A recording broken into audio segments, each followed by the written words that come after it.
মাহেকীয়াৰ সময়ত পেটৰ বিষ how to treat period cramps. Hello' বন্ধুসকল, আজি আমি এই ভিডিঅ'ৰ যোগেদি এগৰাকী মহিলাৰ মাহেকীয়া হৈ থকা সময়ত কিয় পেটৰ বিষ হয়, কি কি ঔষধ খাব লাগিব, কি কি কাৰণত এই পেটৰ বিষটো হয়, যাক আমি বিভিন্ন নামেৰে জানো। পিৰিয়ড ক্ৰেম্পছ বুলি জানো, পেইনফুল মেনষ্ট্ৰুৱেশ্যন, পেইনফুল পিৰিয়ডছ, বা মেডিকেল ভাষাত ইয়াক ডিছমেনৰিয়া বুলি কোৱা হয়।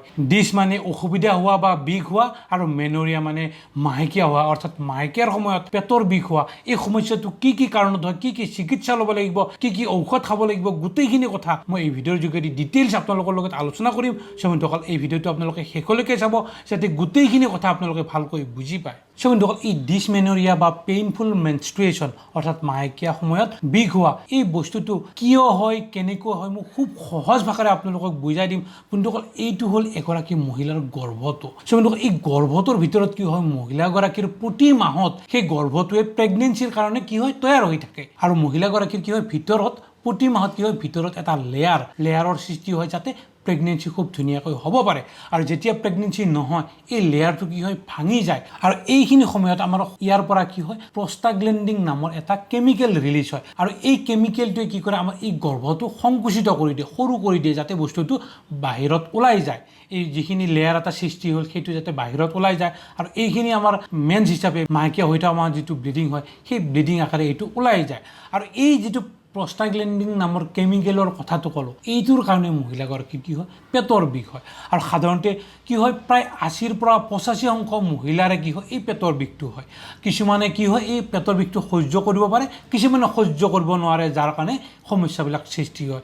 সাধাৰণতে যিবিলাক স্কুলত পঢ়া ছোৱালী আছে, তেওঁলোকে স্কুলত যাব নোৱাৰা হয়। 4-5 দিন সময় তেওঁলোকে স্কুলত যাব নোৱাৰে, বা কলেজত পঢ়াসকলে কলেজত যাব নোৱাৰে, বা যিসকলে কাম কাজ কৰে তেওঁলোকে কাম কাজত যাব নোৱাৰে। অৰ্থাৎ ডেইলি যিবিলাক তেওঁলোকৰ এক্টিভিটি থাকে, তাত তেওঁলোকৰ হেম্পাৰৰ সৃষ্টি হয়, যাৰ কাৰণে সমস্যাটো আহি পৰে। বন্ধুসকল, মেইন কথাটো হ'ল যে এই মাহেকীয়া সময়ত পেটৰ বিষ যদি হয়, এইটো সমস্যাৰ বিষয় হয়নে, চিন্তাৰ বিষয় হয়নে, যদি হয় কিয় হয়, যদি নহয় কিয় হয়, আৰু লগতে ইয়াৰ চিকিৎসা কি কি হ'ব, ঘৰুৱা চিকিৎসা কি হ'ব, বা মেডিকেল চিকিৎসা কি হ'ব, এই গোটেইখিনি কথা মই আপোনালোকৰ লগত আলোচনা কৰিম। প্ৰথম হ'ল বন্ধুসকল, যিগৰাকী মহিলাৰ এই পেটৰ বিষ হৈছে, তেওঁৰ বয়স কিমান। যদি 25 বছৰৰ তলত, তেনেহ'লে চিন্তাৰ কিন্তু তেনেকুৱা বিষয় নহয়।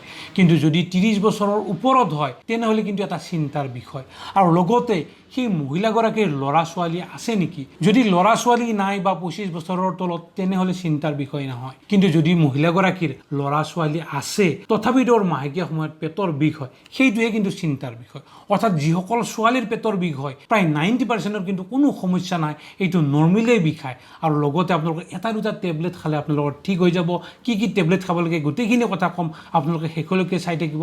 আৰু লগতে যদি আপোনালোকৰ খুব বেছিকৈ বিষ হয়, লগতে যদি হেভি ব্লিডিং হয়, খুব বেছিকৈ ৰক্তক্ষৰণ হয়, আৰু লগতে বিষ হয়, সেইটো কিন্তু এটা চিন্তাৰ বিষয়। আৰু যদি ঔষধ খালে আপোনালোকৰ বিষটো ভাল নহয়, সেইটো আপোনালোকৰ কিন্তু চিন্তাৰ বিষয়। যদি নৰ্মেলি আপোনালোকৰ সৰু ছোৱালী বা কলেজত পঢ়ি থকা ছোৱালী আপুনি বা কিবা কাম কৰি আছে, 25 বা 30 বছৰৰ তলত, আৰু ঔষধ খালে আপোনালোকৰ ঠিক হৈ যায়, তেনেকুৱা কিন্তু আপোনালোকৰ চিন্তাৰ কোনো কাৰণ নাই। কিন্তু যিসকল বিবাহিত ল'ৰা ছোৱালী আছে, বা ৰক্তক্ষৰণ খুব বেছিকৈ হয় এই বিষ হৈ থকা সময়ত, সেইটোৱে কিন্তু চিন্তাৰ বিষয়। How to treat period cramps. বন্ধুসকল, এই যিটো মাহেকীয়া সময়ত হোৱা পেটৰ বিষ, যাক আমি বিভিন্ন নামেৰে জানো, পিৰিয়ড ক্ৰেম্পছ বুলি জানো, বা মেনষ্ট্ৰুৱেল পেইন বুলি জানো, বা মেনষ্ট্ৰুৱেল ক্ৰেম্প, এনেকুৱা ধৰণৰ বিভিন্ন নামেৰে জনা যায়। গতিকে ইয়াৰ চিকিৎসা কি হ'ব পাৰে, ইয়াৰ ট্ৰিটমেণ্ট কি হ'ব পাৰে। প্ৰথম হ'ল বন্ধুসকল, হোম ৰেমেডিজ। বন্ধুসকল, ঘৰুৱা কিছুমান চিকিৎসা থাকে, যেনে আপোনালোকে হট ৱাটাৰ বেগ ইউজ কৰিব পাৰে। হট ৱাটাৰ বেগত আপোনালোকে গৰম পানী সোমাই পেটত যদি লগাই পেলাই কিছু সময় ৰাখি থৈ দিয়ে, আপোনালোকৰ এই বিষটো কিছু পৰিমাণে আপোনালোকে ৰেহাই পাব। ইয়াৰ উপৰিও যদি বেগ নাথাকে, আপোনালোকে এটা বটলত গৰম পানী সোমাই এখন কাপোৰেৰে সেই বটলটো আপোনালোকে আৱৰি ল'ব, আৰু তাৰপিছত সেইটো যেতিয়া আপোনালোকে পেটত ল'ব, তেতিয়া আপোনালোকৰ এই বিষটো কিন্তু বহু পৰিমাণে উপশম পাব। ইয়াৰ উপৰিও আপোনালোকে এক্সাৰচাইজ কৰিব পাৰে। আধা ঘণ্টা যদি আপোনালোকে খোজ কঢ়া বা দৌৰা, এই এক্সাৰচাইজটো মাহেকীয়া হোৱাৰ 2-3 দিন আগৰ পৰা যদি আপোনালোকে এইটো কৰে, তেনেহ'লে আপোনালোকে কিন্তু এই বিষৰ পৰা বহুখিনি ৰেহাই পাব। ইয়াৰ উপৰিও যদি আপোনালোকে য়োগা কৰিব পাৰে, আপোনালোকে য়োগা কৰিলেও কিন্তু এই বিষৰ পৰা বহু পৰিমাণে আপোনালোকে ৰেহাই পাব। ইয়াৰ উপৰিও আপোনালোকে যথেষ্ট পৰিমাণে পানী যদি খাই থাকে, আপোনালোকৰ শৰীৰত যদি হাইড্ৰেশ্যন ঠিকমতে ৰাখে, ডিহাইড্ৰেশ্যন হ'ব নিদিয়ে, তেতিয়াও কিন্তু এই বিষৰ পৰা আপোনালোকে উপশম পাব। ইয়াৰ লগতে আপোনালোকে মেডিকেশ্যন, আপোনালোকে ডিছমেন টেবলেট বা চাইক্লোবাম টেবলেট বা স্পাজবৰ্ণাৰ টেবলেট ইয়াৰ যিকোনো এটা টেবলেট খালে আপোনালোকৰ সেই বিষটো কিন্তু সম্পূৰ্ণ নাইকিয়া হৈ যাব আপোনালোকে এই টেবলেট এটা খাই আপোনালোকৰ ডেইলি যিটো এক্টিভিটি থাকে স্কুলত যোৱা বা কলেজত যোৱা বা আপোনালোকে চাকৰিত যোৱা যি আপোনালোকৰ ঘৰুৱা যিবিলাক কাম সকলোবিলাক কাম আপোনালোকে কৰিব পাৰে এই টেবলেট খালে আপোনালোকৰ বিষ সম্পূৰ্ণ নাইকিয়া হৈ যাব বন্ধুসকল জাষ্ট আপোনালোকে কি কৰিব এবাৰ আপোনালোকে এজন ডক্টৰৰ লগত কথা পাতিব তেওঁ যিকোনো ইয়াতে মই যিকেইটা কৈছোঁ যিকোনো এটা টেবলেট দিব বা এই একে ধৰণৰ বেলেগ হয়তো তেওঁ টেবলেট দিব পাৰে আপোনালোকে সেই টেবলেট এটা এই বিষ হোৱা সময়ত খালে আপোনালোকৰ বিষটো নাইকিয়া হৈ যাব হয়তো আপুনি এই কথাটো ভাবিব পাৰে যে প্ৰতি মাহত মোৰ বিষ হ'ব প্ৰতি মাহত ডক্টৰক দেখাব লাগিব তেনেকুৱা নহয় আপোনালোকে জাষ্ট এবাৰ দেখুৱালে হৈ যাব আৰু এবাৰ দেখুৱাই আপোনালোকে সেই টেবলেটটো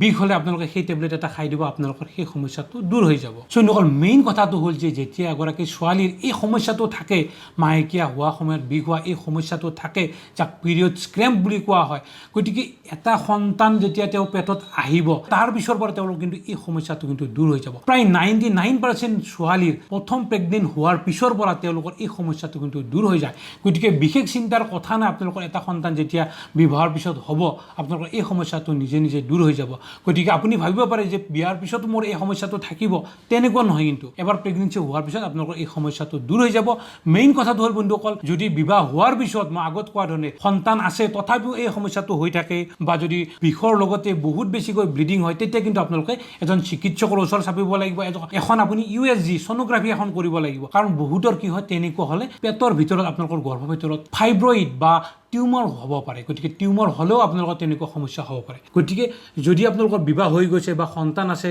তথাপিও এই সমস্যাটো হৈ থাকে তেনেহ'লে এখন sonography কৰিব sonography কৰি ডক্টৰৰ লগত কথা পাতিব গোটেইখিনি সমস্যা আপোনালোকৰ ঠিক হৈ যাব এনেকুৱা নহয় যে টিউমাৰ থাকিলে আপোনালোকৰ কিবা ডাঙৰ সমস্যা হ'ব টিউমাৰ থাকিলেও চিকিৎসা কৰিলে আপোনালোকৰ সেইটো ঠিক হৈ যাব বিশেষ ভয় কৰাৰ কোনো কাৰণ বন্ধুসকল আপোনালোকলৈ অনুৰোধ থাকিল আপোনালোকে যিমান পাৰে এই ভিডিঅ'টো আপোনালোকৰ প্ৰতিগৰাকী বান্ধৱীৰ হোৱাটছআপত শ্বেয়াৰ কৰিব যাতে সকলোৱে এই কথাখিনি গম পায় সকলোৱে যাতে এই ঘৰুৱা ট্ৰিটমেণ্টৰ কথা যিখিনি ক'লোঁ মই লগতে টেবলেটৰ কথা ক'লোঁ গোটেইখিনি কথা যাতে তেওঁলোকে গম পায় তেওঁলোকেও যাতে এই সমস্যাৰ পৰা আঁতৰি থাকিব পাৰে তেওঁলোকেও যাতে এই সমস্যাটো কি কাৰণত হয় সেই কথাটো গম পায় আৰু লগতে বন্ধুসকল যদি আপুনি আমাৰ এই চেনেল এতিয়ালৈকে ছাবস্ক্ৰাইব কৰা নাই তেনেহ'লে ছাবস্ক্ৰাইব কৰিব কাৰণ স্বাস্থ্য সম্পৰ্কীয় নতুন নতুন তথ্য এই চেনেলৰ যোগেদি মই সদায় দি থাকোঁ বিশেষকৈ বন্ধুসকল যৌন শিক্ষা সম্পৰ্কীয় বহুতো কথা মই এই চেনেলৰ যোগেদি আপোনালোকক সদায় দি থাকোঁ সেয়েহে যদি আপোনালোকে এনেধৰণৰ কথা জানিব বিচাৰে তেনেহ'লে আমাৰ এই চেনেলটো ছাবস্ক্ৰাইব কৰি থৈ দিব লগতে ছাবস্ক্ৰাইব বাটনৰ কাষত থকা বেলটো আপোনালোকে টিপি থৈ দিব যাতে মই ভিডিঅ' দিয়াৰ লগে লগে আপোনালোকে গম পায় থেংক ইউ জয় আই অসম